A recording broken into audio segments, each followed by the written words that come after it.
Сәлем достар, өте тойында торт әзірлейміз.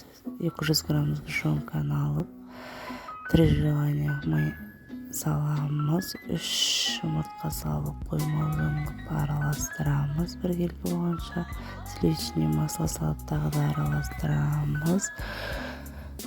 Бір келгі болғанша сосын мак саламыз 10 грамм, разрежитель саламыз 10 грамм. Жақсылап араластырып 185 грамм ұн саламыз. Бір келге етіп қоймалы жұмып, тестамыз дайын. 22-лік формаға салып, 8 корж шығады.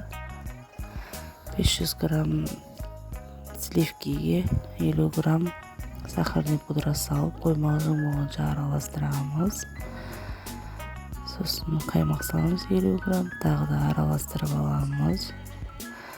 Üzüm, курага, жаңғақты салып, араластырамыз. Желатин саламыз 35 грамм суға, 1 қасық желатин салып, тағы да араластырып аламыз. Жаңағы піскен 8 коржды біртіндеп, реттеп жинақтаймыз. Өте дәмді керемет торт шығады.